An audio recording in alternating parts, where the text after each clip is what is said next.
too, just so it seems like I don't want to seem like I'm not energetic. Welcome back to my channel. Hey, what's up you guys? Calvin and Greg here. Alright, so we have Photoshop open here, and in this particular video I'm not going to go over how I edited the skin. I have another video for that I will put in the description if you haven't checked it out yet. In this particular one, we're just going to go over how we did this to the eyes. So this is the before. It was basically just, side note here, before we get into this, I did the eye look, the original one. This is not a makeup artist's work. I would never do this to a makeup artist's work. So this is all just me basically doing what I want to try to play around in Photoshop, have a little fun with it. So this is the original, this is the after. And that shows you right there, you know, you really can't trust anything you see online. I'm looking at you, beauty YouTubers. So I'm going to show you guys how we did this magenta color, the yellow, and then it's like a metallic-y looking green that's in there. So to do this, you're going to want to do each individual color in a separate layer. You're not going to want to do everything in one layer because you're going to get lost on which color that you're working on, and it's all going to kind of bleed together. So I'm going to take a color that's close to magenta, or like a fuchsia, I guess in this case. About right there. And then I'm going to go to layer, new fill layer, solid color, set your blend mode to multiply. Opacity is at 100%. You can name this one. I'm going to name it magenta. Okay. And you notice right off the bat it's gonna look completely crazy. This is where I kind of find the perfect shade before I go in, because I want it to be like a relatively dark magenta that also really covers that orange a lot. So I think that's good. And you could in theory use pretty much any color here, but I'm gonna go with I'm really particular. So I'm gonna go here. Okay, now that you've got that set to blend mode to multiply and it's covered the entire image, you're going to select the mask here, this white part. Press Control or Command I to invert the mask. And you're going to take your good old trusty pencil here. You can use a mouse if you want to, but I'm not trying to struggle with you today. And sorry if the camera is shaking to you guys, because I have this camera mounted to my desk, and when I get into like the drawing motions and whatnot, you're gonna notice the table's probably gonna shake a little bit. Okay. Alright, now that you have your color selected, we're gonna just color over this dark orange area, and I'm gonna avoid the center part here where it gets a bit lighter. Make sure your color is set to white and your opacity is at about 100%. You just color over it, getting that, and I'm gonna lower the size of the brush and go on the lower lid as well. Again, avoiding that center area where it looks like it's a bit lighter. Okay, and I'm going to blend that out. Go to Filter, Blur, Gaussian Blur, and I'm at about 38 to 40, I think it's probably a good number. Because I don't want to smoke it out too much to where it's not really there anymore. Okay, with that, you're going to actually right click on the layer and then click blending options. And then you see this little toggle down here where it says underlying layer, and it's got like two triangle points next to it. Okay, you're gonna actually select Alt and click the highlight side, and you're gonna see that it separates into these two half triangles. So you're gonna drag this down, and you'll notice if you look at the deep part of the magenta color, it kind of fades into the shadows a bit more, making it look a little bit more realistic than it just being, you know, like flat out magenta. So I'm going to take it down to about, oops, hold on, select Alt. Damn it. I'm going to take it down to about right there because that looks the most natural to me. It's going to be different depending on what color that you use, so you guys are just going to have to play around with that. After this, I'm going to press Control or Command J to duplicate that layer, and I'm actually going to change the blend mode to screen, and it's going to look insane. So you're at screen now, and we're going to do the same thing. Right click, go to blending options, bring that half triangle all the way back up to where it was originally.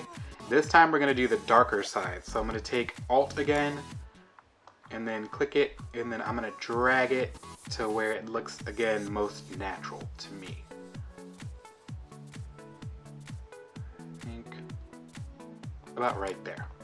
What I also do is I take the magenta color, I'll just double click on the color there, and you're going to see the color wheel pop up, and I just select a more lighter, neutral magenta, not so saturated, and that's so that blends in a bit more.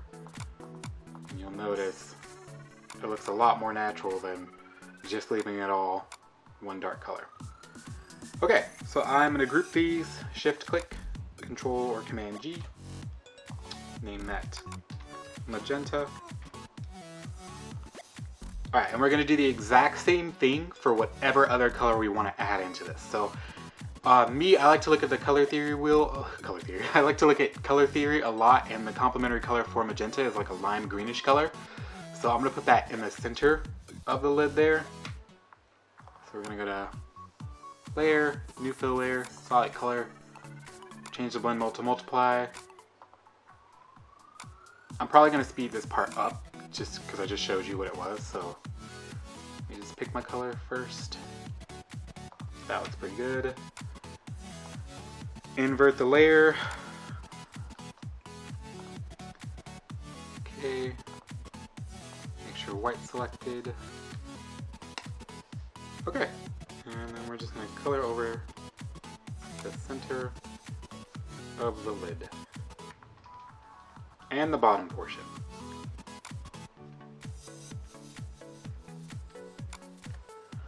Alright, again, I'm going to blend this out, so filter, blur, Gaussian blur.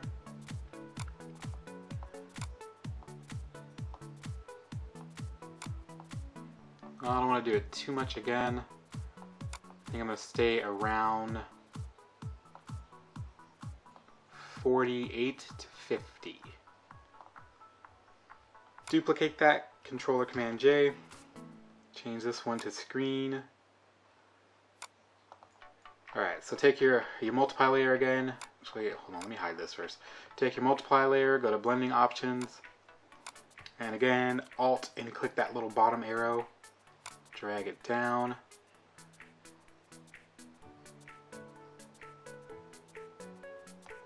I think that looks pretty good. Same thing with this one. Right click, blending options.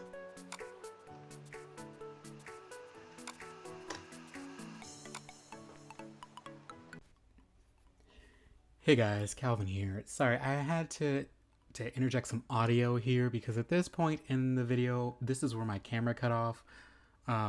So just listen to the voiceover at this point, and then it's going to clip back in when I realize my camera cut off and decided to get a fresh battery.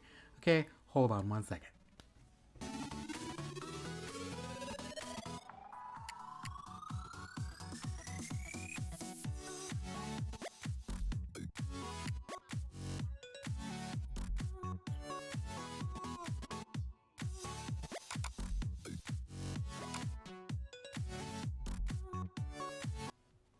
Okay, so I'm going to take the top green layer, the one that we set to screen, and I'm going to make it a bit of a lighter lime green color, just so that way it doesn't look so stark green. You're going to notice that I pick a bit of a more neutral green color, and I did the same exact step with the magenta one, but we're just kind of repeating that step here for each color.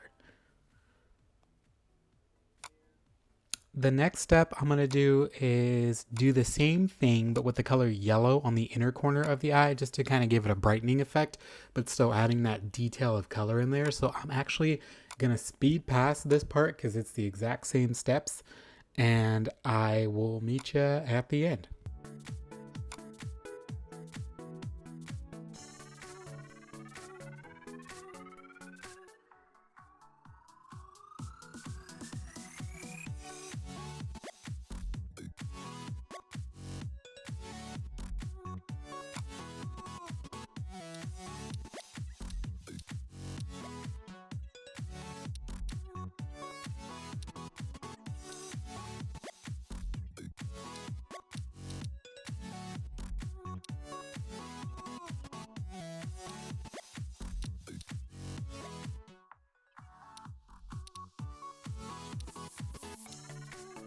Alright, the last thing I did was added a brighter color to her waterline just to make the eye kind of pop a little bit more. To do this, it's the exact same method. The only difference is that instead of using a really vibrant color like magenta, green, or yellow, I'm just going to use like a flesh tone to brighten what's already there. So layer, new fill layer, solid color. And I'm actually going to start off at screen instead of multiply because I don't want to make it darker and more deeply saturated. I kind of just want it to be brighter.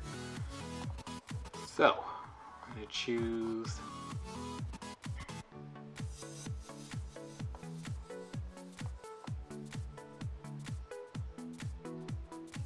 I feel like that's pretty good. Okay. Invert the mask. Zooming in really close.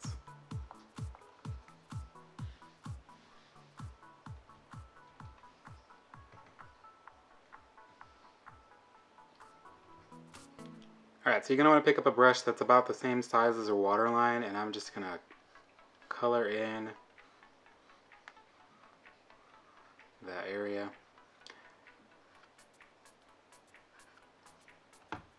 Okay, as you can see, it's kind of affecting the eyelashes a bit, but that's the point to this method, is to give you a much more realistic outcome without having to go in and individually mask over the eyelashes just to delete that strange coloring effect. So take your dark underlying layer and you'll see it'll bring that color right back to the eyelashes, to the lower eyelashes, while still adding that brightness. Zooming out. And if you want to make it even brighter, you could just duplicate that layer and lower the opacity of it.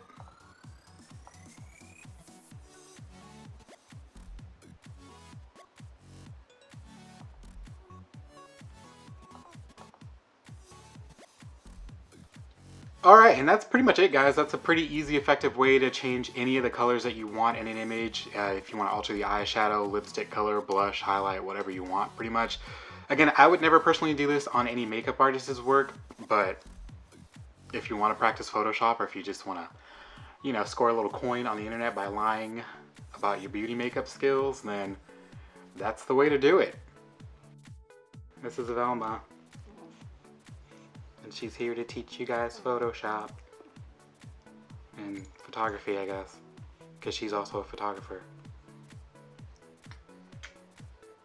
Yeah, it's tiring being on the internet all the time. Catch you next time. Oop. Oh, nope, don't scratch that lens, girl. That lens was like $600.